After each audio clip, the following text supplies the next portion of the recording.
Alors, Paul Arsenault, professeur au département de marketing de l'École des sciences de la gestion. Je n'ai pas étudié à l'UQAM, hein, c'est vrai, c'est triste. Je vais avoir le plaisir d'animer notre panel ici ce soir, qui porte évidemment sur entrepreneuriat et études universitaires, on le comprend comme ça. Alors, on va essayer de comprendre comment, avec nos trois panélistes, études universitaires et parcours entrepreneurial peuvent et doivent être liés. Alors, je vous laisse vous présenter, parce que vous allez faire beaucoup mieux que moi. Alors qu'on commence avec Lindsay. Merci, Paul. Bonsoir, je m'appelle Lindsay Shine. Je suis cofondatrice et directrice des opérations chez Galéa. Donc, Galéa, on est la plus grande galerie d'art en ligne au Canada. Et ce qu'on offre, en fait, comme service, c'est vraiment des services d'exposition dans les commerces, dans les bureaux d'affaires, donc partout où vous voyez, pour que vous puissiez avoir accès à de l'art original partout où vous allez. Donc, on standardise en fait les processus d'exposition et tout ça aidé par la tech directement via la plateforme pour faire en sorte que vous avez de l'art qui tourne périodiquement dans les espaces dans votre quotidien. Merci. Catherine? Bonjour à tous. Donc, je m'appelle Catherine Pelletier. Je suis finissante au baccalauréat en gestion du tourisme et de l'hôtellerie, ici même à l'EEG UQAM. Présentement, ça va faire 2 ans et demi que je travaille à la Fondation Alliance pour la relève, qui découle de l'Alliance de l'industrie touristique du Québec, donc un des grands partenaires juste ici. Donc, moi, je m'occupe vraiment de l'accompagnement de la relève en tourisme à partir de la fin des études jusqu'au marché du travail. Puis, on a 3, en fait, segments de la relève. C'est quoi? Puis, un d'entre eux, c'est vraiment la relève entrepreneuriale en tourisme. Donc, c'est ce que je viens représenter ce soir.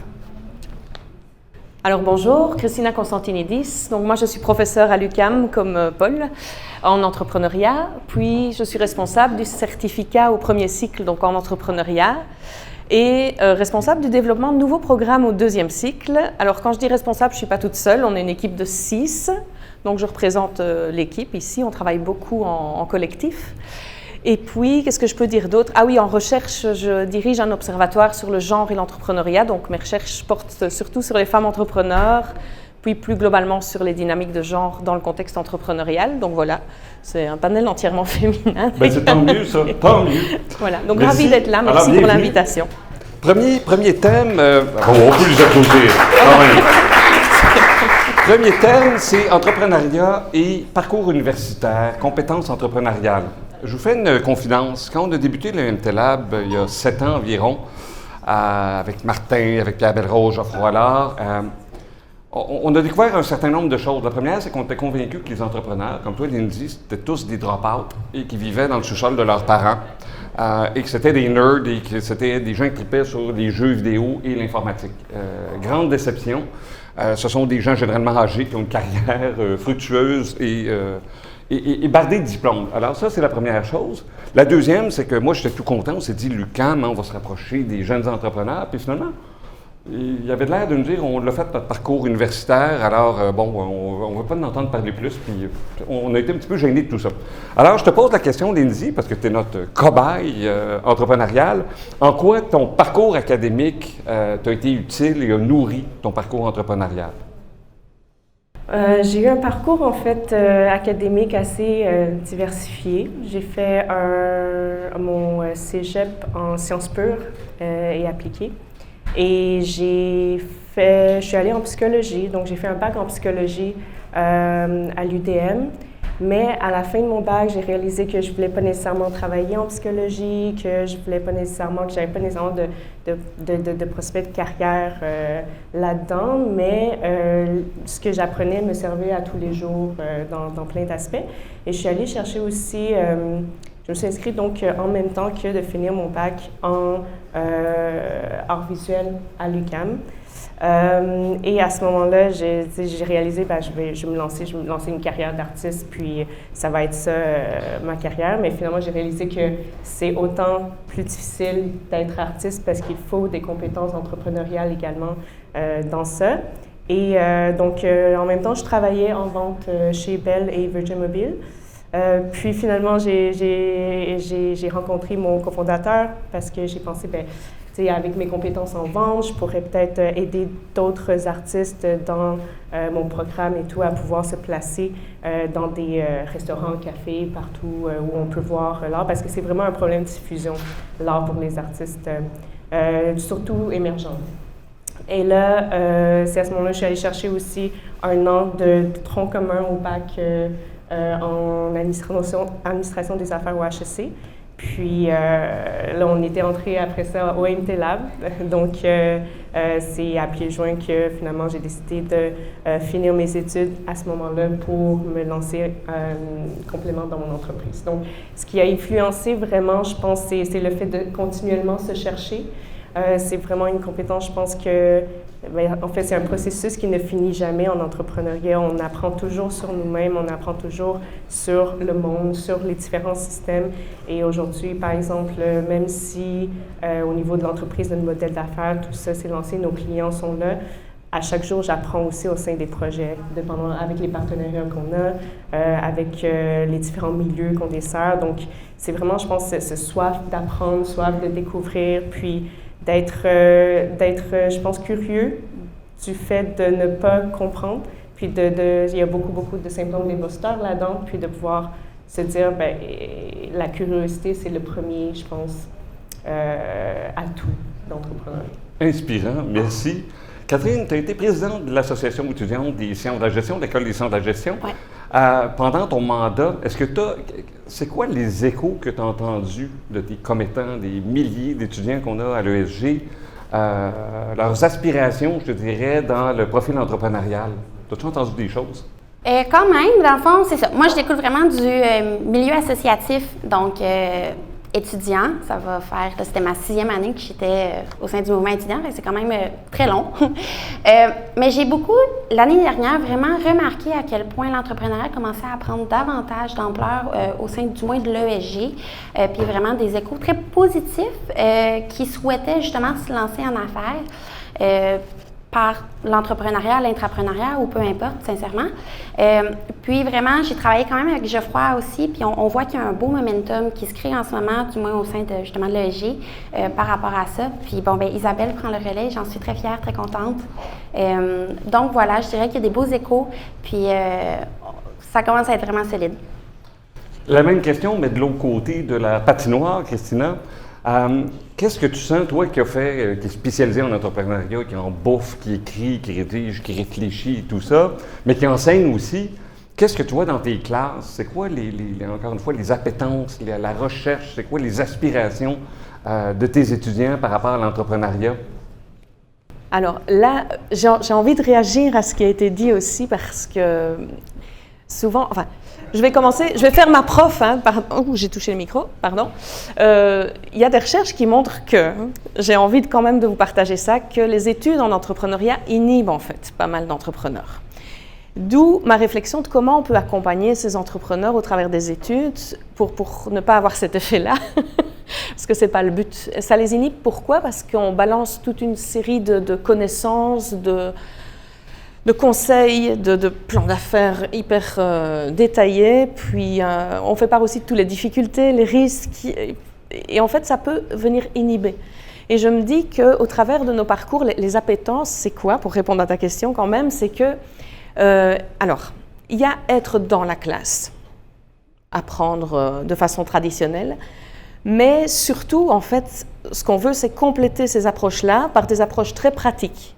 C'est-à-dire que les étudiants, on va les envoyer, et on le fait de plus en plus, on est en train de développer ça, de les envoyer dans les milieux, sur le terrain, se mettre en action, en fait, et on va sûrement l'aborder après parce qu'on a eu une discussion sur ça avant, c'est ne pas rester dans les théories, justement, et mettre en application ces idées, aller les tester, aller rencontrer les acteurs de terrain, et puis ça, on essaye de faire de plus en plus, c'est-à-dire sortir de la classe, en fait.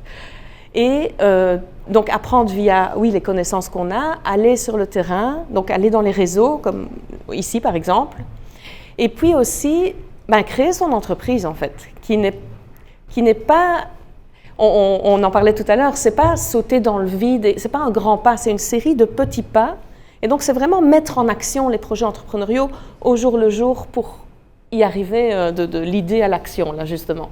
Donc, je répondrai comme ça à ta question. Je ne sais pas si j'ai J'aime la répondu, réponse, en tout cas. Personnellement, je l'aime beaucoup. Lydie, je reviens là-dessus parce que tu as un parcours, effectivement, presque bigarré. Question double. La première, c'est qu'est-ce que ton parcours universitaire t'a donné comme compétences qui t'ont été utiles, effectivement. Mais l'autre, quelles sont les compétences, quand tu entends ce que dit Christina, que tu aurais aimé avoir dans ton parcours universitaire? Oui. Uh-huh. C'est vraiment intéressant parce que je pense que ça a joué en ma faveur le fait de ne pas avoir de préconçus vis-à-vis de l'entrepreneuriat. Je pense que ça a été juste une question d'avoir trouvé une mission et un endroit où je pouvais faire une différence, puis que j'étais la bonne personne, je pense, pour le faire vis-à-vis de la diversité des compétences que j'ai acquis. Donc, pour moi, c'est le fait je l'ai découvert au fur et à mesure, le parcours entrepreneurial. Et souvent, je me suis dit, j'aurais voulu avoir un peu plus de formation, d'informations et tout, que je suis allée chercher finalement au niveau des incubateurs, des mentors et tout. Mais en me lançant, je me suis pas considérée comme entrepreneur au départ. Je me considérais comme, voici un projet que je voulais réaliser, voir où ça peut aller. Puis je pense que le fait de laisser ça ouvert, puis se dire, ben je vais aller aussi loin en autant que le projet me passionne. Ça a été ça. Puis même dans les moments les plus difficiles, je pense que la passion, elle est toujours restée si je continue à me battre pour. Donc, les compétences, je dirais, les compétences, surtout psychologie. Hein. Psychologie, ça s'applique un peu partout. Mais si vous comprenez bien, la psychologie, c'est vraiment des statistiques. C'est comprendre le comportement humain à travers des tendances qu'on recueille, des études et tout ça. Donc, pour moi, ça a été ultra utile pour tout ce qui est comprendre les données de mon entreprise, comprendre les rétroactions de mes clients, de pouvoir planifier au niveau procédural quelles informations ils ont besoin de savoir, quelles informations ils n'ont pas besoin pour que tout le processus d'exposition se passe bien. Donc, ça a été très, très utile, le user experience aussi au niveau de la plateforme. Donc, ça touche un peu à tous les aspects relation client. Donc, ça a été vraiment des compétences que je pense, je ne savais même pas qui étaient aussi utiles à l'entrepreneuriat. Après, c'est, je pense, la compréhension des réalités de mes clients. Donc, je suis artiste aussi, qui a essayé de partir ma carrière, qui a rencontré des difficultés. Bien, il y a cette approche d'empathie aussi vis-à-vis de mes clients qui a été grandement utile, je pense. Merci. Je vais te demander 2 chiffres pour préparer ma question à Catherine. Tu as fait combien d'incubateurs et tu as eu combien de mentors coach? Je ne pourrais pas donner un nombre exact, mais beaucoup, beaucoup. On a fait au moins 5-6 incubateurs de façon très assidue. Puis je pense qu'au niveau mentor, c'est au sein de ça, à travers le temps, là, vraiment beaucoup. Mais des mentors qui s'adaptent aux besoins à ce moment-là, le moment présent. Là. Donc, beaucoup. Catherine, tu me vois venir un petit peu avec la Fondation pour la relève, le centre d'entrepreneuriat. Je sens un mouvement très important, effectivement, d'une volonté, et tu l'as dit, Christina, donc de réellement partir d'une entreprise et d'avoir un accompagnement qui est personnalisé. Je pense qu'on est rendu là depuis quelques mois, ne serait-ce que quelques années. C'est quoi un peu ta vision de tout ça, toi, dans ton parcours et le parcours, encore une fois, des jeunes à la Fondation que vous accompagnez? Bien, sincèrement, les pratiques, je vais dire, d'innovation ouverte sont très, très, très essentielles, dont le mentorat en fait partie, mais je vais appeler ça aussi le mentorat plus moderne. Donc, le micro-mentorat, le co-mentorat, les groupes de co-développement, c'est vraiment une belle façon de... Encore une fois, tantôt on parlait, là, il y a un manque d'accompagnement et où les étudiants souhaitent vraiment se lancer dans l'entrepreneuriat, mais ils ne savent pas vraiment par où partir. Puis des fois, ça nous prend juste quelqu'un qui vient nous guider à travers tout ça, surtout quand justement on est étudiant. On ne sait pas là, par où partir, ou on a tellement d'intérêts. C'est qui peut nous aider à nous aligner? Fait que nous, du moins au niveau de la Fondation, on a partie des groupes de co-développement. Puis dont en fait Clément, c'est un de nos participants qui est juste là-bas. Mais dans le fond, c'est vraiment un mentorat, je vais dire, de groupe où il y a une coach qui vient vraiment guider. Puis eux, ils apportent dans le fond des problématiques et ou des... je vais dire, des projets qui ont le goût de partir, mais ils ne savent pas par où commencer. Puis la coach va venir les guider à travers tout ça. Donc, je pense que c'est une belle façon de venir vraiment imbriquer ça à notre parcours académique scolaire. Parfait. Quand tu entends ça, Christina, qu'est-ce que tu imagines, toi, dans ta pédagogie, dans ton accompagnement, qu'est-ce qui serait ton rêve, j'allais dire, en termes de partenariat avec des mentors, des coachs, des structures? Si on disait peut-être qu'au 7e à côté, là, on pourrait avoir un incubateur universitaire, là, t'aimerais-tu ça? Alors ça résonne beaucoup avec ce que j'essaie de faire au quotidien, c'est-à-dire, tu le disais tout à l'heure, les entrepreneurs, on les imaginait il y a 20 ans comme des gars tout seuls dans leur garage, là, en train de coder des trucs. Et en fait, l'entrepreneuriat, c'est quelque chose de relationnel. C'est quelque chose de collectif. Et puis de plus en plus... Alors, j'ai envie de faire un petit écart, là. Il y a des grands enjeux pour le moment, que ce soit écologique, que ce soit de traitement des inégalités dans le monde, etc. Et la jeune génération d'entrepreneurs, pas toutes et tous, mais il y a toute une partie d'entrepreneurs qui veulent réussir à agir et à transformer la société. Ça ne se fait pas tout seul. Et donc l'idée, c'est d'arriver, enfin mon rêve là, ce serait d'accompagner, alors c'est pas d'accompagner, on peut accompagner des équipes, mais c'est d'accompagner les entrepreneurs dans justement la mise en relation avec d'autres entrepreneurs et puis de jouer sur les complémentarités pour arriver à transformer cette société. Donc, j'assistais ce matin à une conférence avec Chris Teyart, qui est un des grands chercheurs en entrepreneuriat. Puis il avait photographié les 2 bâtiments. Alors, j'ai aucun sens de l'orientation. Donc, c'est les 2 grands buildings avec le pont au milieu qui sont, voilà. Et il disait l'entrepreneuriat, c'est le pont. Et j'ai beaucoup aimé cette image-là, donc je lui pique et je vous la partage. L'entrepreneuriat, c'est le pont entre des silos et notre monde, alors y compris universitaire. C'est cette tour-là. Vous avez le tourisme, vous avez la gestion, donc vous avez des tours. Et puis je me dis, le rôle de l'entrepreneuriat, là, si on avait un incubateur, ce serait de faire le pont entre ces buildings. Et puis avec ces ponts-là, c'est là qu'on a des idées transformatrices, vraiment, de la société. Donc voilà, ça, ce serait le rêve. J'aime beaucoup ce que j'entends.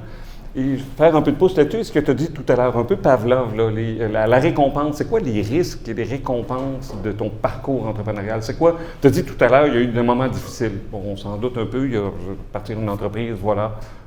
C'est pas une partie de balade à la campagne, mais quelles ont été aussi les récompenses? C'est quoi qu'est-ce qui fait que tu te lèves le matin? Oui, je pense que vraiment, c'est une aventure qui aide beaucoup, je pense, à apprendre sur soi-même. Tout d'abord, je pense que j'ai mûri beaucoup en 6 ans d'entrepreneuriat, plus vite que ce qui aurait été probablement un autre métier que j'aurais choisi. Donc, c'est la compréhension du système dans lequel on vit aussi. Le développement réseau, veut pas, le nombre de personnes à qui tu parles pendant juste 1 an, c'est comprendre comment le système politique fonctionne, comment le système économique fonctionne, comment tout ça au niveau macroscopique comme microscopique rejoint à toi comme personne, parce que tout est un organisme au final. Ton entreprise, c'est un organisme. Toi, tu es composé de cellules qui sont des organismes. Donc je pense que ça donne une perspective sur la vie qui est très...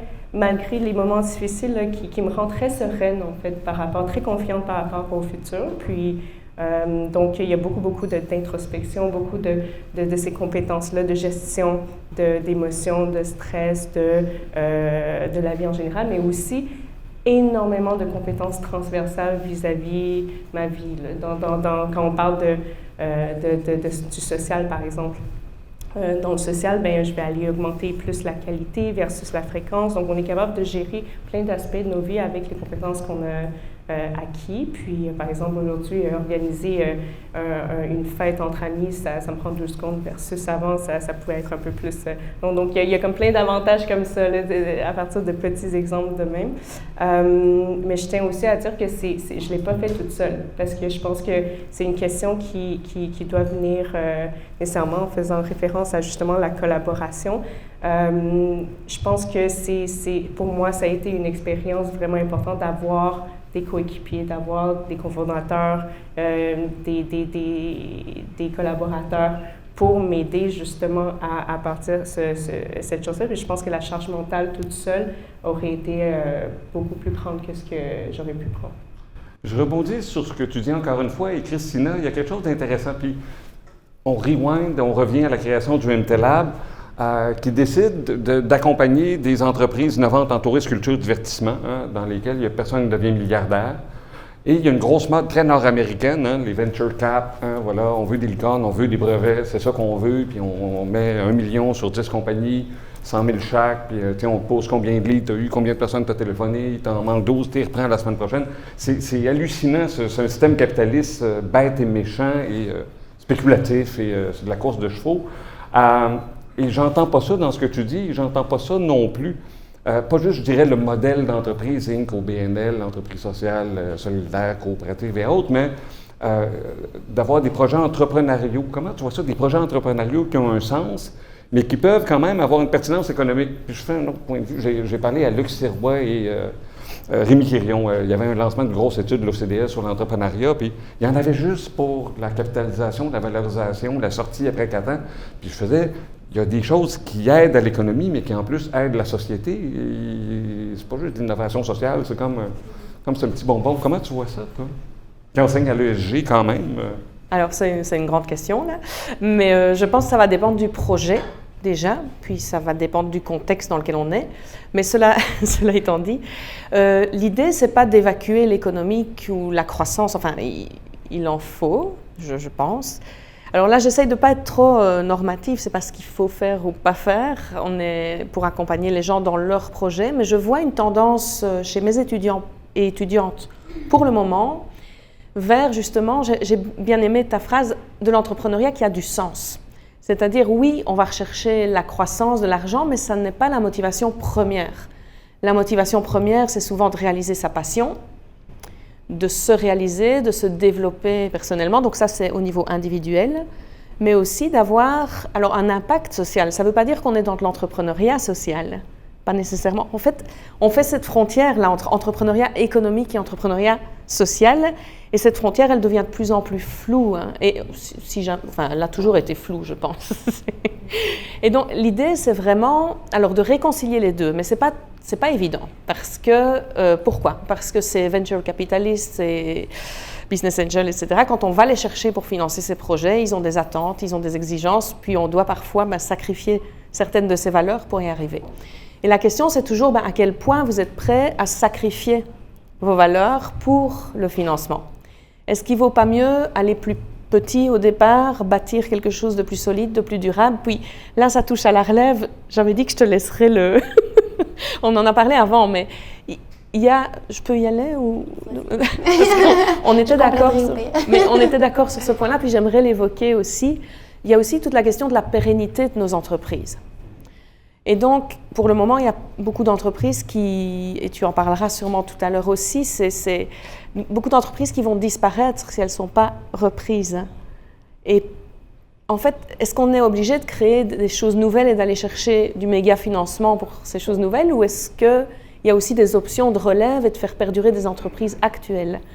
Et pour créer des projets pour créer ou reprendre des projets qui ont du sens, puis qui ont transformé ou qui transforment encore la société. Je ne sais pas si je suis claire parce que je pars un peu dans tous les sens. Clair. Mais l'idée, c'est vraiment de jouer à l'équilibriste entre le financement et la croissance économique, et puis l'impact ou le changement social qu'on veut aborder.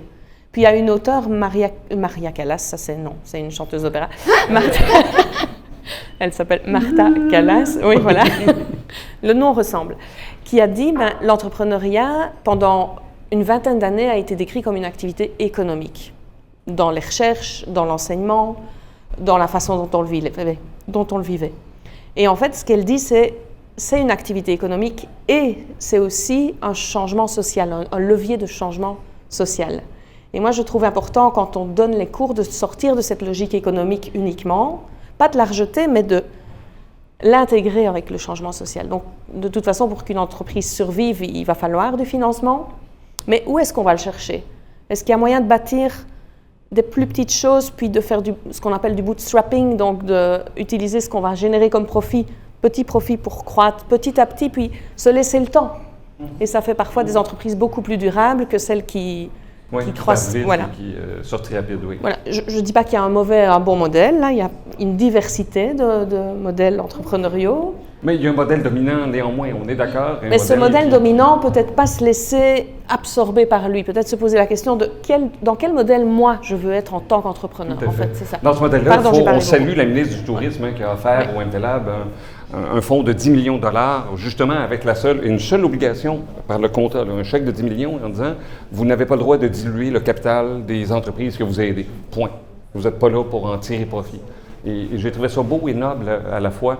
Catherine, de ton parcours universitaire, tu as dit, on est là, je suis très critique de ce qu'on fait dans les écoles de gestion, moi aussi, parce que finalement, on ne gère pas tant d'innovation, on est toujours dans la logique de la perpétuer l'entreprise et les opérations, puis au mieux, on fait un plan marketing à 3 ans, puis un plan stratégique à 5 ans, mais on est dans le quotidien. Est-ce qu'il y a dans ton parcours eu des moments d'inspiration pour toi et pour tes collègues? As-tu vu ça quelque part? Oui, encore une fois, la question est un peu vague, mais dans un sens où l'inspiration, on peut la trouver un peu partout. Oui. Est-ce que l'université donne de l'inspiration? Est-ce que toi, tu sors de ton bac en gestion du tourisme et de l'hôtellerie en ayant imaginé faire autre chose que les entreprises existantes, par exemple? Oui, quand même. Je vais y aller en peut-être 2 parties. Je pense que mon bac est très ouvert par rapport à ça. Au niveau des activités, donc dites terminales, normalement, on a le stage, on a, faire de la recherche et autres, mais il y a aussi se partir une entreprise. Ce que j'ai trouvé très intéressant, mais bon, je l'ai appris à la fin de mon parcours, puis moi, j'étais un peu très décidée par rapport à ce que je veux faire dans la vie. Donc, voilà, donc à ce niveau-là, surtout au niveau de mon stage, moi, j'étais déjà éclairée, mais je trouve ça intéressant qu'au moins, mon bac, il l'offre. Je sais que c'est pas partout comme ça. J'aimerais que ce soit peut-être un peu plus implémenté au sein des différents cursus académiques. Mais autrement, ce que je trouve intéressant, c'est qu'à l'ESG, du moins, on a l'ESG+, qui offre, par exemple, le programme de mentorat. Ce qui, moi, me donnait vraiment des étincelles par rapport à mon avenir. On a plusieurs activités de réseautage qui se font. Puis moi, sincèrement, pour me développer un esprit, je vais dire, innovant et autres, j'aime me coller à des gens que je trouve inspirants. Puis comment ça se fait? Bien, c'est d'être ici ce soir au MT Lab, parler avec des entrepreneurs, des personnes qui ont la même fibre passionnée que moi, c'est d'aller à des activités de réseautage de Alliance Entrepreneurs. Autour de la soirée, la seule chose que tu fais, c'est que tu parles d'idées. Mais parler d'idées, ça fait mijoter, ça fait réfléchir. Puis aussi, on fait beaucoup de veille concurrentielle dans mes cours, ce qui permet de comprendre le terrain, comprendre qu'est-ce qui se passe, c'est quoi les lacunes ou au contraire, c'est quoi les opportunités. Puis quand tu parles avec des gens, puis que eux, tu vois les liens, tu fais les liens, puis c'est comme ça qu'on est capable. Plus qu'on rencontre des gens, plus on est capable de faire des liens puis de créer des belles opportunités pour nos entreprises et aux organisations. Très bien. Lindy, comment tu as parlé effectivement de ces liens-là, des gens que tu as rencontrés. Est-ce que tu as des conseils, tu dirais, des apprentissages que tu as fait, que tu aimerais partager en disant voici le type de conseils qui m'ont été utiles? Puis, je reviens en arrière, je me rappelle une étude, Christina, tu dois connaître ça mieux que moi, où les gens, il avait fait une interview à la sortie des incubateurs et les gens disaient « on voit trop de monde, on a vu trop de monde juste une seule fois, fait qu'un tel donne un conseil, 2 semaines après c'est un autre conseil, 3 semaines après c'est quelqu'un qui dit tout le contraire ». Comment tu as réussi à naviguer là-dedans et à choisir les bons mentors et à retenir ce qui était bien et bon pour toi et pour ton entreprise? Mon entreprise a l'avantage aussi d'être un peu à l'image de ses cofondateurs. Donc, on rejoint la tech autant que l'art, autant que le tourisme, parce qu'on fait déplacer des gens point A à point B pour regarder des expos et tout.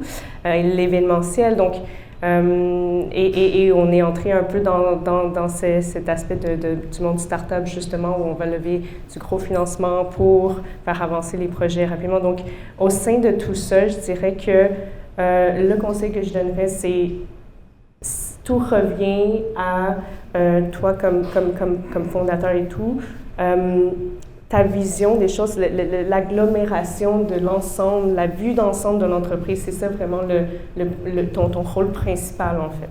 Donc à travers le temps, de ne pas perdre de vue l'ensemble de tous les aspects, autant financiers, autant développement de l'entreprise. Donc ça fait en sorte que quand on reçoit du mentorat, quand on reçoit des informations, on est capable de placer en contexte par rapport à ce que la personne a vécu, par rapport à ce que nous, on a besoin, par rapport à quel point est-ce que ça s'applique dans notre situation. Et souvent, ce qui est le risque, c'est qu'au début, vu qu'on connaît rien, bien, la personne, tu as juste 1 heure avec disons, un spécialiste qui va pouvoir te donner des conseils, mais sans avoir nécessairement toute la connaissance que tu as sur ton entreprise. Donc, je pense que c'est vraiment faire confiance à sa vision globale de l'entreprise pour pouvoir placer de façon, pour pouvoir en tirer le plus les conseils que tu reçois et les placer au bon endroit, dans ce que tu as besoin. Et c'est aussi une compétence après ça de pouvoir résumer les différents éléments. Je pense qu'une des compétences qu'on a beaucoup au sein de mon équipe, c'est de poser des bonnes questions. Donc, on arrive quand c'est une rencontre toujours préparée avec voici des questions que j'ai besoin de réponses à, puis ça dirige un peu la conversation, mais ça fait aussi que vis-à-vis des questions, on est capable de donner aussi un portrait global de nos besoins à la personne en face de nous qui nous donne conseil. On a soulevé le point, puis tu en as parlé, puis c'est pas une colle. Je me rappelle, à une autre époque, quand on ne parlait pas de start-up en tourisme, en culture, le financement, les conditions de financement les taux d'intérêt n'étaient pas les mêmes, les conditions étaient horribles, il fallait laisser sa maison ou un rein en dépôt, c'était pas les deux reins. Comment ça se passe pour vous, une entreprise culturelle, effectivement, au carrefour de bien des choses? Est-ce que le milieu financier a un peu changé son approche, son ouverture? De ton expérience? De mon expérience, en fait, ce qu'on a fait, c'est comment on a levé nos premiers financements, ça a été vraiment des subventions, ministère de l'économie, Montréal Inc., toutes ces instances-là qui vont offrir selon un aspect que tu vas développer, mettons, de l'entreprise ou pour l'innovation, tout simplement. Après ça, on a fait Founder Fuel, qui est vraiment pour du lever de financement VC, qu'on appelle. Donc, là, on a des investisseurs de partout dans le monde. Là, on parle d'Espagne, États-Unis, des Anges aussi. Donc, ça a été, en fait, c'est basé principalement sur les métriques du projet en termes de croissance. Et c'est aussi un moment où on a, une fois qu'on a reçu le financement, de pouvoir tester des choses qu'on n'a pas eu l'occasion de tester. Mais il est venu aussi le COVID entre-temps. Donc, avec ça, le marché a beaucoup changé. Nos clients aussi, les entreprises qui coupent dans leurs coûts et tout ça, ben, en fait, l'art, ça devient un peu plus secondaire à ce moment-là, de façon temporaire. Donc, on a vécu des moments difficiles après ça par rapport à ça, mais c'est comment redresser puis réfléchir à agir rapidement pour se réadapter. Donc, on est allé faire, par exemple, plus d'expositions en ligne, plus d'expositions virtuelles, plus d'aide au niveau des besoins des artistes à ce moment-là, de visibilité, des partenariats, réfléchir avec des partenaires innovants pour événementiel, surtout qui avaient les mêmes problématiques de l'expérience physique et tout. Donc, je dirais que l'expérience de financement, effectivement, ça revient à la même chose. Moi, souvent, je me suis dit, moi, je suis une personne qui aime ça, faire les choses bien et à petits pas. Mais on n'était pas dans ce contexte-là à ce moment-là. Puis, il y avait plein d'inattendus qui sont arrivés après où je me suis dit, bien, si on n'avait pas pris ce pas-là, on n'aurait pas eu toute cette pression de performer au niveau des chiffres et tout. Mais c'est de pouvoir se réinventer aussi, s'adapter, puis de se retrouver, savoir. C'est sûr que des fois, au niveau du parcours, on voit le potentiel, mais si c'est pas ce qu'on a projeté comme attente, on peut aussi toujours revenir à la source et se demander c'est quoi qu'on fait le mieux. Et nous, ça a été, on est allé faire plein de choses. On est allé, on a créé des cahiers à dessin, on a créé une boutique de matériel d'art en ligne, on est allé faire plein de ces choses-là on est finalement revenu à la source, c'est-à-dire offrir des services d'exposition aux entreprises. Voilà. C'est bien. Écoute, tu nous as présenté des obstacles, comment vous les avez surmontés. Toi, de ta pratique, de tes travaux, Christina, c'est quoi les obstacles et comment les jeunes entrepreneurs et les moins jeunes entrepreneurs, il y en a aussi, c'est quel type tu as parlé de la COVID, est-ce qu'il y a un nouveau sens post-COVID, des nouveaux obstacles, des anciens obstacles, des nouvelles façons de les surmonter? Alors, les obstacles. Alors, il y en a... Je n'aime pas cette question parce que ça met non, c'est bon. C'est juste ça met l'accent sur les obstacles et un des obstacles principaux, c'est la confiance en soi, ce qui ressort beaucoup. Donc en fait, là, je me retrouve à pointer des obstacles, alors qu'en fait, ce qui a été démontré, c'est que pour accroître la confiance en soi, ben justement, il ne faut pas voir ça comme des obstacles, mais comme... comme je vais reprendre Céline C. Je vais reprendre ce que tu as dit avant le panel. Elle m'a dit c'est pas des obstacles, c'est des surprises. Et j'aime beaucoup cette façon de voir les choses. C'est-à-dire qu'on peut parler d'obstacles. Alors les obstacles, c'est quoi? Pour répondre à ta question d'abord, c'est d'abord cette confiance en soi. Les étudiants entrepreneurs et étudiantes entrepreneurs, en général jeunes, mais pas toujours, ont ce manque de confiance en soi parfois, qui est lié en fait au besoin de construire sa légitimité. Et je parle de jeunes pas en sens d'âge, je parle de jeunes début de parcours entrepreneurial, où on se retrouve seul ou en équipe, mais en tout cas au début de la construction de cette légitimité. Et l'entrepreneuriat, j'ai travaillé pas mal sur la légitimité justement, donc un parcours entrepreneurial, c'est aussi un parcours de construction d'une légitimité de soi et de son projet par rapport à différentes parties prenantes. Clients, fournisseurs, partenaires, financeurs. Et donc, on va agir de façon à construire cette légitimité dans sa communication, dans son image. Puis là, il y a des enjeux en termes de diversité. Puis si je me lance là-dessus, je vais peut-être parler 3 heures, donc je vais me limiter. Mais effectivement, en fonction de son âge, de sa couleur de peau, de son sexe, de son identité, les obstacles ne vont pas être les mêmes. Parce que les stéréotypes, les préjugés de la personne qu'on a en face de soi peuvent venir jouer le rôle de filtre. Et donc, être conscient de ça, puis construire quand même sa légitimité en utilisant différentes stratégies, c'est important à apprendre ça. Donc, tu m'as posé la question des obstacles, mais j'ai envie de te rebondir tout de suite sur les stratégies pour faire face à ces obstacles et justement les considérer plus comme des surprises dans le parcours, des choses déstabilisantes. Puis, on parlait des compétences clés, je pense que c'en est une, cette capacité, enfin, je ne sais pas ce que vous en pensez, mais cette capacité à réagir, à s'adapter, à être agile en fait, et en tant qu'entrepreneur, et de ne pas se remettre en question en tant qu'individu, de remettre en question son projet, oui, c'est-à-dire il faut faire preuve d'empathie, puis de comprendre la perspective du client ou de la cliente pour adapter son projet, mais soit en tant qu'entrepreneur, ne pas rester confiant dans son identité en fait d'entrepreneur. Donc moi je fais une différence très forte entre le projet qui doit s'adapter à l'environnement, puis l'entrepreneur en soi qui doit pas se remettre trop en question en fonction des obstacles justement. Qui doit se construire, voilà, exactement. Donc c'est un processus en fait de légitimité, de légitimation par l'environnement aussi.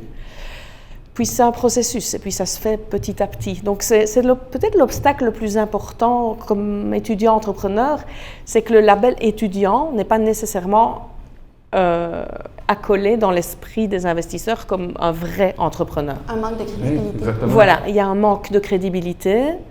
Puis en fait, il faudrait, comment les universités, et ça c'est une question que je me pose moi en tant que professeur, puis responsable du programme, comment les universités pourraient jouer un rôle dans la légitimité, dans aider à la construction de cette légitimité en venant soutenir en fait cette légitimité de l'entrepreneur. Donc ça, c'est de l'étudiant entrepreneur. Mais c'est fou. Voilà. Mais en même temps, on reviendra sur la question aussi, je présume qu'il y a des codes pour le banquier, pour le venture cap. En plus, il y a des relations dans lesquelles on demande d'être quelqu'un d'une certaine façon. Oui. Catherine, tu allais rebondir là-dessus? Oui, clairement. Bien, je pense que lorsqu'on est étudiant, bon, c'est peut-être la première fois qu'on va tester de c'est quoi de l'intrapreneuriat, c'est quoi de l'entrepreneuriat, du reprenariat, peu importe. C'est comme la première fois qu'on se lance un peu là-dedans. Puis clairement, je pense qu'il nous manque encore peut-être un statut d'étudiant entrepreneur parce qu'il y a un manque de crédibilité qui existe, veut pas. Vu que c'est la première fois qu'on se lance là-dedans, tu sais, parfois les gens... C'est quand même normal de réfléchir comme ça, mais c'est des fois, donnez-nous la chance de... Tu sais, soyez des alliés avec nous si vous avez confiance en nous, peut-être pousser de notre bord, mais je pense des fois, ça existe encore le manque de crédibilité par rapport aux étudiants qui essaient de lancer en affaires. Mais si on revient sur ce que disait Christina, moi, je parlais avec Mathilde tout à l'heure, j'avais suivi les stages en tourisme là, pendant 1 an et demi, et ce que je voyais, c'est des gens qui ne s'étaient pas définis comme personnes, comme futurs travailleurs, je ne sais pas comment l'appeler, futurs entrepreneurs, futurs... et c'est normal, tu as 20, 21, 22, 23 ans, tu as appris des trucs théoriques. Il y a peut-être cette définition-là comme personne. Tu dis jeune entrepreneur, mais j'imagine si tu es jeune entrepreneur et jeune étudiant en même temps ou étudiant, à plus forte raison, c'est pas facile. Là. Bien, c'est pas facile du tout, mais je pense qu'il faut oser, il faut se lancer, il faut essayer. Moi, je me suis, là, je parle sur un exemple très personnel, mais je suis dans tous les comités, dans tous les sites, dans tous les ça. Puis c'est juste, j'essaie. Je veux oser, puis je veux aussi montrer que la relève est là, elle est pertinente. Mais sincèrement, c'est ça, il faut ayez confiance en nous parce que j'en connais là, des pépites qui valent la peine puis qui ont créé tellement des beaux projets. Là, puis c'est peut-être une des questions qu'il y avait par la suite, mais je vais quand même rebondir là-dessus.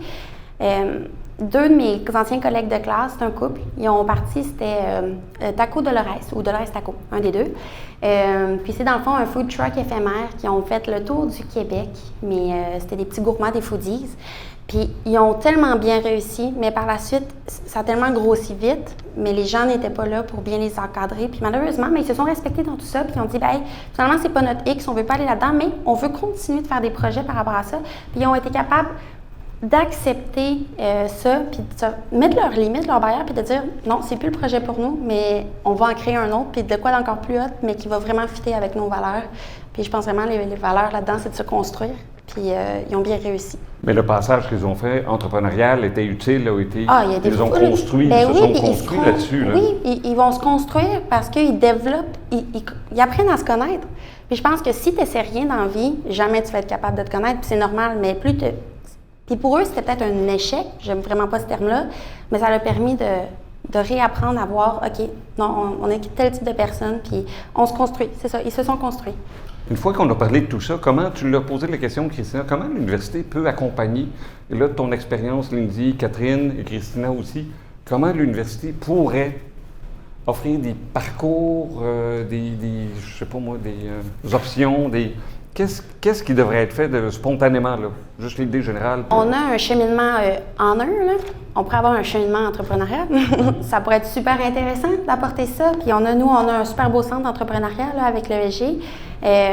Pourquoi pas créer quelque chose comme ça, des cohortes qui nous aident à apprendre la théorie. Je pense que la théorie puis le terrain, il faut qu'ils se marient à un moment donné, puis l'entrepreneuriat, c'est une belle façon de le faire. Je partageais avec Christina tout à l'heure, mais à l'Université Laval, il y a au département de management, à l'école faculté des sciences de l'administration, il y a un parcours entrepreneurial. Il y a 2 activités d'accompagnement sur un projet entrepreneurial. Et là, j'ai vu, il est ouvert à le premier cycle de toutes les facultés, donc incluant le bac en interprétation musicale, incluant le bac en histoire de l'art. Et là, j'étais là, OK, voilà. Je trouvais que c'était une main tendue assez chouette. Mais en fait, l'entrepreneuriat, c'est pas nécessairement des étudiants et étudiantes en gestion qui le font. C'est même davantage en fait le cas dans les autres secteurs comme la mode, le tourisme, la communication. En fait, tout le monde peut être entrepreneur. Puis là, l'idée, ce serait vraiment d'avoir... Alors, il ne faut pas non plus qu'on se transforme en gourou de l'entrepreneuriat. C'est-à-dire, moi, je veux pas arriver et obliger tous mes étudiants et mes étudiantes à devenir entrepreneurs. C'est pas ça mon but dans la vie. Mais par contre, de les amener à se questionner. Tu parlais, Lindsay, tantôt de la nécessité d'être réflexif, puis de se poser des questions, puis de tout le temps être à l'écoute de soi et des autres. Moi, c'est ça que je veux amener. Je veux ouvrir des options. Donc, que l'université, pas moi personnellement, que l'université ouvre des options peut-être auxquelles il et elle n'avaient pas pensé. Ouvrir des portes aussi. Et donc, dans un parcours, par exemple, entrepreneurial, ce ne serait pas l'idée que tout le monde, à la fin, ouvre sa boîte. Pour moi, c'est vraiment un avis personnel. C'est que tout le monde, à la fin, peut-être se soit posé les bonnes questions, peut-être ait conclu qu'en fait, l'entrepreneuriat, ce n'était pas pour lui ou elle, c'est possible, ou bien si, et puis qu'il ait des outils, des réseaux, d'offrir les réseaux. Pour moi, dans un parcours entrepreneurial, qu'est-ce qu'il faut? Il faut des réseaux, c'est-à-dire des coachs, des mentors, le centre d'entrepreneuriat qui accueillerait en fait des étudiants et étudiantes en travaillant en partenariat, le MT Lab aussi, des réseaux, du financement, pourquoi pas inviter des investisseurs à venir. On l'a fait dans un de nos cours. Et il y a une équipe d'étudiants, ce n'était pas prévu, mais ils ont décroché un financement. Je me dis, c'est génial. Mais ça me réjouit parce que je me dis, mais on ne s'y attendait pas. Puis pourquoi ne pas institutionnaliser ça, puis avoir ce parcours avec On est une grosse structure, là, on est énorme, l'UQAM. Si on veut faire ça, on a des ressources incroyables. C'est juste que pour le moment, il y a plein de petits bouts à gauche, à droite. Et si on rassemble tout ça, il y a moyen de faire un parcours de Mais je me disais, folie, là. il y a 35 000 étudiants à l'UQAM. Je me disais, si 1% décide de poursuivre un parcours entrepreneurial, c'est 350 étudiants par année. C'est pas rien. Mais j'aime le point que tu as dit. Puis c'est vrai, je ne crois pas que jamais on donne, pas de dire tu dois faire un cours en entrepreneuriat, tu dois t'intéresser, mais un moment de réflexion dans lequel on peut au moins arrêter en disant « Ah, ben oui, ça existe ». J'ai l'impression que c'est un peu ce que tu n'as pas vécu, toi, Lindsay, peut-être en psychologie, en art. Est-ce qu'à un moment donné, quelqu'un a pu, un professeur, un parcours, une personne, dire « Hey, tu pourrais, l'entrepreneuriat existe, en art existe, en psychologie ». Non, effectivement, mais je pense que je pense que c'était pas le lien direct. Quand je parle de l'entrepreneuriat, que je suis en entrepreneuriat, les gens, puis que je suis passée de psychologie à entrepreneuriat, les gens me disent « Ah, c'est vraiment différent ». Je suis comme « Non, le lien est vraiment, vraiment très, très près ». Donc, il y a effectivement un lien à faire entre en fait, tous ces domaines d'études, ce sont aussi les domaines dans lesquels on peut innover dans le futur sur le marché du travail. Donc, effectivement, que l'entrepreneuriat puisse être un point commun, tu vois, ajouté à plusieurs domaines, ça peut être vraiment intéressant. Mais je trouve que ce que j'aurais voulu avoir plus comme soutien au niveau de mon parcours universitaire, c'est vraiment l'apprentissage de travail en équipe. Parce que c'est pas la meilleure formule, je trouve, la façon que c'est fait de nous mettre en groupe, puis que nécessairement la personne qui va avoir la meilleure note va faire le plus de travail, c'est pas les bonnes façons, je pense, de répartir les compétences et la motivation au sein d'une équipe. Donc, et l'entrepreneuriat, beaucoup la gestion, c'est beaucoup ça, c'est travailler avec des gens qui ont un certain rôle, c'est de déléguer, d'apprendre à réfléchir ensemble, de régler des conflits. Donc, je pense des aspects plus de compétences, de travail d'équipe, d'avoir des cours spécifiquement sur ça, ce serait vraiment une bonne approche pour développer les compétences d'entrepreneuriat. Ou que tu viens me chercher dans quelque chose, je ne sais pas, Christina aussi. Écoute, encore maintenant, là, vous avez des travaux d'équipe, vous savez, les professeurs, on est obligé de le faire. Puis là, la seule chose qu'on apprend à faire pour que les jeunes ne se tuent pas ou s'entretuent pas entre eux, c'est de faire des contrats dans lesquels le pourcentage... Jamais en entrepreneuriat, même en entreprise, tu dois travailler avec lui, puis on coupe ton salaire si tu n'as pas... ça n'a aucun sens, mais comment ça se fait qu'on n'a pas... Mais c'est la base. Mm-hmm. Qu'est-ce qu'on pourrait faire, Christina, dans nos cours, dans notre BA? Alors, dans certains de nos cours, on le fait déjà, mais pas tous et toutes, voilà, je suppose. Mais en fait, ça résonne beaucoup avec ce que j'ai vécu. Alors, il faut savoir, j'ai une double casquette, moi. Donc, j'étais pendant, on va dire, une dizaine d'années dans la recherche en gestion des ressources humaines, où là, on travaillait beaucoup sur les dynamiques d'équipe, puis la gestion d'équipe, justement, et les relations entre équipes. Puis après ça, je me suis spécialisée en entrepreneuriat, et là, je me suis rendu compte qu'en fait, il n'y a personne qui en parlait. Dans les cours en entrepreneuriat, on n'aborde pas le travail d'équipe. Enfin, si, on l'aborde, on oblige les étudiants à le faire. Ça. Mais on ne leur donne pas d'outils, on ne leur donne pas de feedback. Et puis là, ce que je fais, puis mes collègues le font aussi, c'est vraiment venir intégrer en fait les contenus de la gestion des ressources. Alors, gestion des ressources humaines adaptée à l'entrepreneuriat. Donc, c'est vraiment dynamique d'équipe en entrepreneuriat. Allez, et ce qu'on fait, c'est régulièrement dans la classe, on fait des moments, mais ça dure 1 à 2 heures en général, de discussion en équipe sur... en fait, c'est un exercice réflexif sur l'équipe. Ça, les entrepreneurs qui réussissent, enfin ceux qui réussissent, je veux dire pas qui sont à succès énorme, là, mais qui perdurent dans le temps, en équipe, c'est ceux et celles qui le font. C'est-à-dire s'asseoir et puis discuter de comment ça se passe, qui fait quoi, quelles sont les tensions, les mettre sur la table. Chacun dit, moi, mes forces, c'est ça, mes faiblesses, c'est ceci. Alors, comment on le fait dans les cours? Moi, je les mets autour d'une table, je leur donne 6 questions. donc qui sont sur le fonctionnement d'équipe. Qui est le leader dans votre équipe? La réponse est toujours oui, tout le monde, on partage le... Non, c'est qui le leader? 48 heures avant la venue du travail, on a découvert c'est qui le leader d'habitude. Oui. C'est simplement, je ne veux pas dire qu'il y a toujours un chef, mais il y a quelqu'un qui tire, là, voilà. Il y a un autre qui est plus celui ou celle qui va prendre les notes, etc. Donc, je leur demande d'expliciter, en fait, leur manière de fonctionner et de réfléchir, est-ce que c'est le plus efficace? Et là, souvent, c'est des moments très intenses, en fait. Donc, il faut être là. Il faut être là parce que sinon, ils s'entretuent. Parce que là, ça sort. Je veux dire, il y a les étudiants vont dire, oui, mais lui, c'est vrai qu'il travaille moins, et celui-ci, ceci, cela. Et en fait, je les fais discuter sur ça et trouver aussi des solutions. Donc, première étape, c'est mettre à plat. Deuxième étape, c'est trouver des solutions. Mais c'est des techniques de GRH, en fait, que j'amène dans les équipes entrepreneuriales. Ça marche très, très bien. Ils adorent faire ça. Enfin, ils n'adorent pas au début. Le Lab devrait être là-dessus, le travail d'équipe, en blague. C'est un vrai sujet. Catherine? La semaine dernière, j'ai participé à un événement de la base entrepreneuriale du HEC. Puis le thème, je sais, faut pas le nommer, mais le thème, c'était, mon Dieu, les équipes complémentaires. Puis une des choses qui est vraiment arrivée, qui arrêtait pas de marteler comme concept, c'était les valeurs. Puis là, vous allez me trouver tannante avec ça, les valeurs, mais c'est super important. Je pense que lorsqu'on forme une équipe, ça pourrait être intéressant de miser sur c'est quoi les valeurs communes qu'on a. Parce qu'après, lorsqu'on a des valeurs communes, on est capable d'avoir un but commun qui est tellement plus tissé serré. Puis ça permet vraiment à tout le monde de, oui, gars, on va mettre l'épaule à la roue, puis on va y arriver. Parce que autrement, sinon, ça devient chaotique. Mais ça, on le voit avec les startups qu'on reçoit ici. Souvent, effectivement, les entrepreneurat, ensemble, ce sont 2-3 personnes qui sont exactement pareilles, avec les mêmes forces, mais avec les mêmes lacunes également. Et rarement ce souci de complémentarité, c'est très rare qu'on voit ça spontanément. Le DI devient quand même important dans l'équité, oui, mais la diversité, l'inclusion, puis la complémentarité par rapport à justement nos forces, nos faiblesses, c'est super important. Puis aussi d'avoir des parcours antérieurs, mais comme pluridisciplinaires.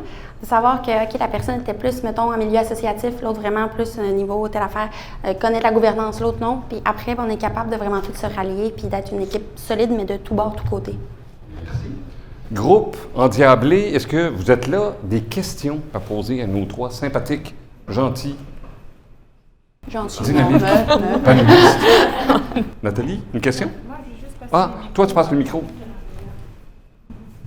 Question? Là-bas. Ouais. Il a fait exprès, il est parti à l'autre bout. Petite question peut-être pour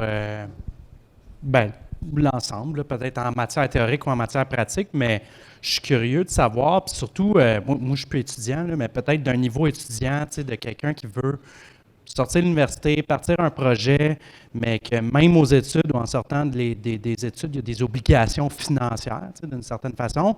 Quand tu as un projet, justement, qu'il y a une certaine vocation, que c'est pas nécessairement quelque chose de low cost, high revenue, mais que c'est quelque chose de plus novateur. Quand on tombe dans l'innovation, c'est là que le risque est plus élevé, mais que les investissements subséquents peuvent être plus importants. Mais le moment gapé entre le fait qu'il faut que tu trouves ton fit de marché, puis il faut que tu commences à faire de l'argent, puis tout ça.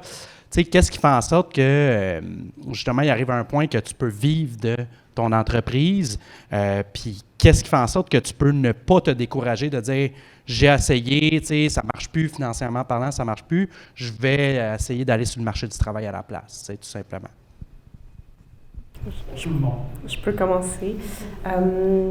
C'est une très bonne question. Je pense que c'est une question que je me suis posée aussi avant de me dire, OK, là, je me dédie vraiment à mon entreprise.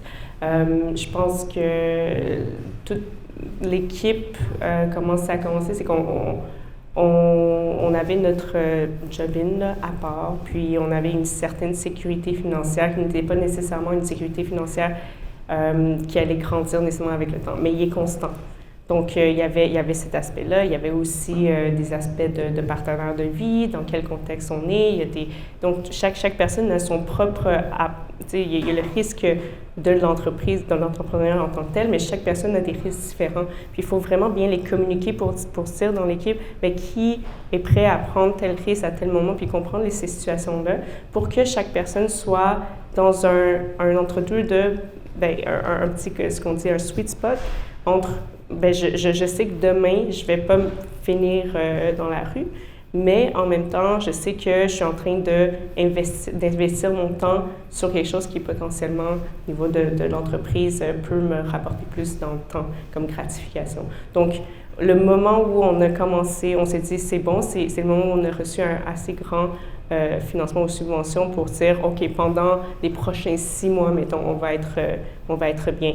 Fait que là, on va se dédier entièrement pour pouvoir projeter que dans les 6 mois après, on puisse se faire vivre de tel revenu. Et ça commence à se suivre comme ça au niveau des projections. Puis éventuellement, c'est sûr que si on est très averse au risque, puis que ce soit pas qu'on doit projeter sur 2 ans, 3 ans, personnellement, c'est peut-être pas la meilleure personnalité pour aller en entrepreneuriat, mais ça dépend vraiment de chaque personne, je pense. Puis il y a eu un moyen de le faire à petits pas. Là. Ouais. Je vais y aller avec un autre type de réponse, puis c'est pas une réponse cannée pour personne dans la salle, mais il y a des nouveaux modèles d'affaires, puis peut-être tu vas la trouver plate ma réponse, mais il y a de nouveaux modèles d'affaires. Le Lean Startup, par exemple, que c'est, tu es capable d'être en entreprise, mais de développer à côté. Donc, tu es en organisation, mais tu es capable de développer à côté de ton entreprise et tout, puis que ça vient vraiment un modèle, je veux dire, intégré entre les deux, puis qu'il y a une belle... un beau lien, justement, entre les deux qui se fait, puis c'est une façon pour la personne en soi de créer son entreprise, mais tout en ayant cette sécurité-là, ce filet. Puis là, je vais compléter avec encore un autre bout de réponse. Je vais peut-être casser l'ambiance, je préviens. Il y a eu des études quand même sur le burn-out, la dépression et le suicide chez les entrepreneurs. Donc c'est un sujet, désolée pour... je noircis un peu le tableau, mais il y a quand même une grosse partie... Il y a une partie des entrepreneurs qui ont ce type de problématique et c'est notamment lié à l'insécurité financière et au vécu du risque. Donc je ne dirais pas que c'est une aversion au risque, c'est vraiment le vécu au quotidien de cette épée de Damoclès là, qui vient... la charge mentale que ça représente, comme tu disais, c'est assez énorme. Et en fonction de sa personnalité, en fonction du contexte, eh bien, on peut arriver à des situations quand même dramatiques. Donc, en fait, la réponse que je ferais, alors là, c'est qui suis-je pour donner des conseils, mais ce qui est ressorti en fait des études, je vais me reposer sur ça, c'est d'avoir la réflexivité nécessaire en fait à différents moments du projet, pas seulement au début, mais de se dire est-ce que je suis encore en contrôle, c'est peut-être pas le bon mot, mais en capacité d'absorber cette charge cognitive. Est-ce que je ne suis pas en train de me brûler? Est-ce que j'ai un équilibre de vie? C'est extrêmement important pour pouvoir gérer ces situations-là. Et plus le projet va être effectivement innovant, plus on va avoir un niveau de risque élevé, et plus on doit être conscient qu'on va quand même au-devant de ces défis-là, au niveau personnel. Et quelque chose qui s'ajoute aussi, malgré tout ce qu'on a dit, le fait qu'il faut faire des relations, les réseaux, on se retrouve quand même, enfin les entrepreneurs que je rencontre se retrouvent souvent seuls quand même face à leur projet. Et cet isolement-là, alors seuls dans leur tête, je vais dire. Donc, c'est-à-dire, oui, ils ont le soutien familial, mais la famille ne comprend pas tout. Oui, ils ont des mentors, mais le mentor n'a pas tout. Donc, finalement, on est seul face à son risque qu'on a pris. Pas moi, là, mais les entrepreneurs. Du coup, c'est avoir ces moments de pause avec des coachs, avec des mentors, avec des soutiens pour réfléchir sur soi, en fait. Pas seulement sur son projet, mais sur sa manière en psychologie, on parle de coping, là, sa manière de gérer, je ne sais pas comment le traduire, de coper avec ce risque-là, puisqu'il se passe dans sa vie. Pour éviter ces situations dramatiques, désolée, j'ai noirci un peu le tableau, mais c'est quand même des études qui ont montré que c'est un métier, si on peut parler de métier, particulièrement sujet en fait à ces risques psychosociaux en fait. Et je rajouterais là-dessus, tu as entièrement raison. Il y a quelque chose d'une starification, de glorification en plus de l'entrepreneur. Regarde la photo qu'on met ici, là. Hein, ça a l'air toujours une partie de... Puis là, on t'amène de parler de tes succès, puis il faut sourire, puis ça va bien, mon Dieu, on est en croissance, on a été reçu. C'est vrai que des fois, ça peut aller mal. Mais des choses que j'ai vues souvent aussi, et c'est très simple, c'est-à-dire qu'il y a 2 ou 3 entrepreneurs, il y en a un qui part, il y en a une qui part en disant « c'est plus pour moi ». Et je trouve que c'est une bonne chose et Oui, on a eu beaucoup de personnes qui sont parties de l'entreprise au fur et à mesure. Ça a changé comme équipe de fondation à travers le temps. Puis, je pense que c'est effectivement le cas de dire, parce que la question était plus reliée à se lancer au moment où on se dédie la première fois, mais au courant du processus, c'est tout à fait OK aussi de se reposer la question et de se remettre à jour et de pouvoir non seulement projeter sur est-ce que l'entreprise, est-ce qu'on est capable de se payer, disons, dans 1 an, dans 2 ans, mais aussi moi, est-ce que personnellement, je suis prêt à m'investir aussi au fur et à mesure, parce qu'il y a plein d'entrepreneurs qui sont prêts à juste lancer l'entreprise, que chaque entrepreneur a sa propre définition de quand est-ce que j'ai fait ma part dans l'entreprise. Donc, puis effectivement, c'est beaucoup relié pour plusieurs avec la glorification comme un échec si on parle, mais ça l'est pas du tout. C'est juste le cours d'une carrière aussi. Il faut séparer l'individu de son entreprise, mais aussi, mais en même temps, utiliser justement les qualités, les apprentissages de façon intégrante. Donc, c'est un parcours où il n'y a pas de... En fait, la plupart des entreprises, les premières fois, c'est rare qu'une entreprise réussisse à la hauteur de sa vision. Pour ma part, c'est la première fois que je suis entrepreneur pour mon entreprise et j'ai réalisé qu'au courant de l'entrepreneuriat, à chaque fois, c'est comme une nouvelle entreprise. Donc, je suis comme, OK, bien ça, c'est ma 2e fois. Je recommence, je reviens à la source, je ne refais plus les mêmes erreurs, mais je continue. Mais en réalité, c'est une expérience à travers le temps, puis c'est OK aussi de ne pas rester dans un projet pour le restant de sa vie. Sur ce brillant commentaire, on a bouffé notre temps. Je suis un mauvais gestionnaire de l'horaire. Je vous remercie à toutes les 3, vraiment des merci les plus sincères. Vous avez été une lumière dans ces ténèbres qui s'en viennent ici. Je vous remercie. Merci au MTLAB, merci au Centre d'entrepreneuriat de l'EGUCAM. Merci à vous d'avoir été là et ceux qui sont en ligne. Coucou. Et merci pour l'invitation. Ça fait plaisir. Merci pour l'animation. Bonne soirée. Merci.